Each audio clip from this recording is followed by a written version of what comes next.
Welcome back to the ADHD Vantage YouTube channel, and today's video is going to be about shared care.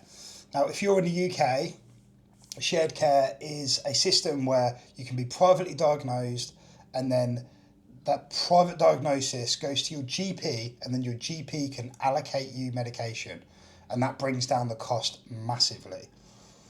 But first of all, for those of you who don't know, my name's Joe, and I've been diagnosed with ADHD for around 6 months now, and I've been taking medication for around 3 months. Some of those times are a little bit skewed, so please do bear with me.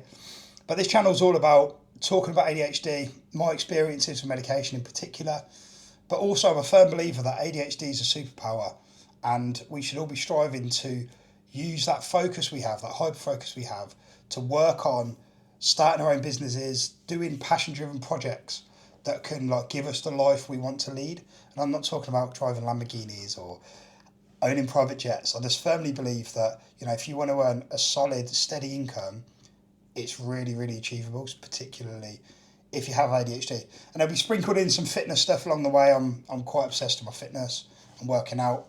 So let's get into the video. Today's video is about the shared care. And I was quite new to this, and I didn't know anything about it. I've not put any notes, wrote any notes, or done any research in particular on this, but I want to give you my own experience. Now, what happens is you go to a private clinic or get a private diagnosis for your ADHD, and then they will keep you with them until what's termed as stable. So until you're on a dose of medication that you're comfortable with, you're not having any health implications, and that's soothing your ADHD tendencies or giving you the benefits that you require from that medication. And once they've done that, they can then apply to your GP for a shared care agreement. Now, just rolling it back, what I would say to anybody that is looking to go down the private route is make sure that they've got a shared care agreement. Because one of my friends has recently been diagnosed, and he didn't go through the stabilisation process that I said about. He just got diagnosed, and then he tried to take that to his GP, and his GP said, no, I'm not accepting you. Then basically what he had to do was then go in the line to be seen by his GP for ADHD and go through all the ADHD assessments and all the rest of it. Whereas he might as well have done that from the start and saved on the initial assessment privately. So please do look out for that. That's something that I've learned along the way. And to be honest, I got quite lucky with it. I did do a bit of research. Mine was mainly price driven because I was quite conscious I didn't want to spend loads and loads. But I found a reasonably priced one. It was all done online, which suits me. And they turned out to be really, really good. But look out for that shared care agreement. Now, like I said, they get to a stage where you're stabilised. What I did prior to that, or just as I was about to become stabilised, as they call it, I rang my GP and I spoke through it with them. And I did try and sell it to them a little bit as well. I spoke about all the good things that I'm finding from the ADHD medication. I also laid it on a bit thick about the cost implications of staying private, because it is expensive. And to be honest, I do quite well financially, but even I was a bit reluctant to be paying the $350, whatever it is a month, to have your ADHD medication and to have your monthly review. 'Cause it's a lot of money, isn't it? So I laid it on a little bit thick like that. I wasn't lying. I was just emphasising some of those points because I did really want to get the shared care agreement. When I spoke to my GP, she said, oh, that's absolutely fine. There's something they definitely do. She just asked me to get my private assessor and the private company to send them the details, which they did.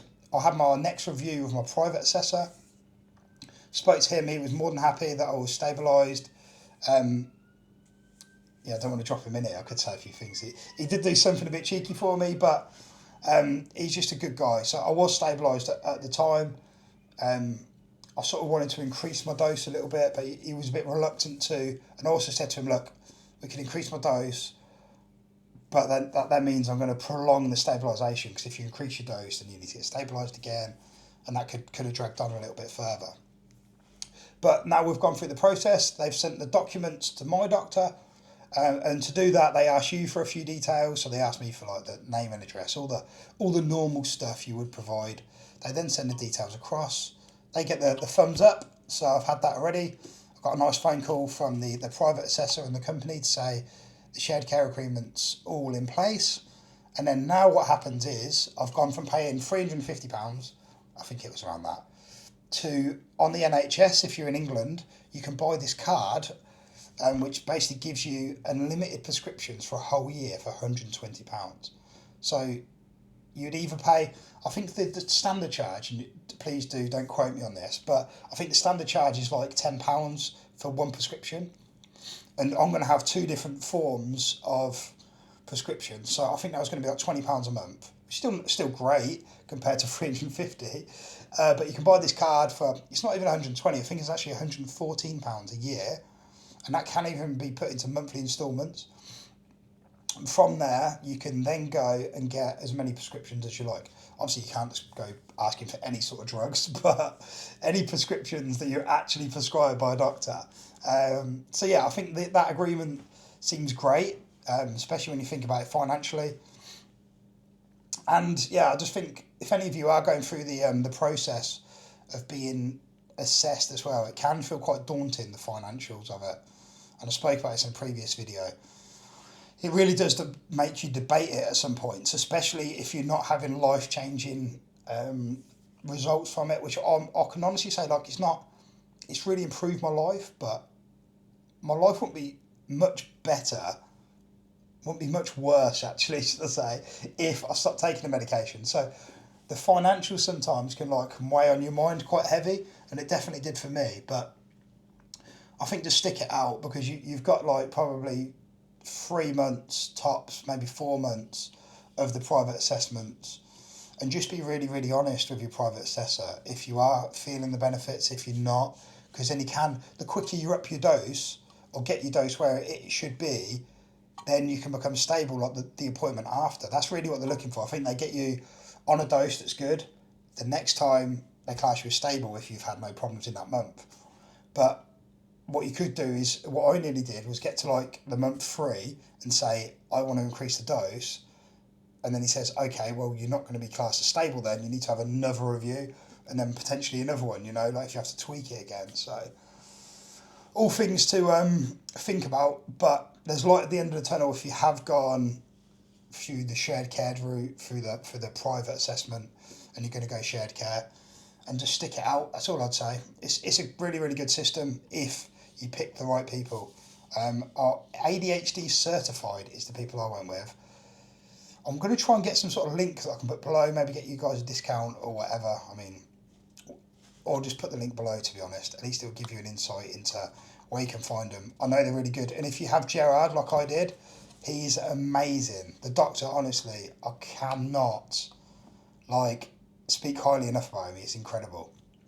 Really, really good guy. I'm actually a bit sad that I'm not going to speak to him anymore.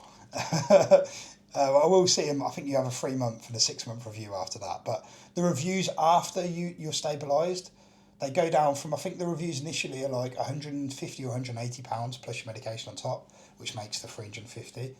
But after that, it's £75 just for a review. And obviously you're getting your medication from your GP, so you don't have to worry about that. So you just got to pay the £75 at 3 months. I think you have another 3-month review. Then you go to 6 monthly, might have another 6 month. Then you go to yearly, and it rolls on from there. So yeah, hopefully this has given you some insight into the shared care agreement that you have if you go private. Definitely worthwhile looking into, particularly if you're in the UK. I'm not sure about how this works elsewhere in the world. I know some of you people, if you're watching from the USA, a lot of your healthcare is private anyway, so it might be a completely different system. But yeah, in the UK, hopefully that's given you some knowledge, insight, and told you about my experience. Thanks for tuning in. Please do all the good YouTube stuff, like, comment, share, subscribe. And I've been loving reading your comments. There's not been hundreds, thousands, I'm not going to pretend there is, but it's been nice I suppose it's just nice to know that you guys are actually watching the videos and you're intrigued and you want to know more. So please do keep that going, ask any questions, and I'll get back to you.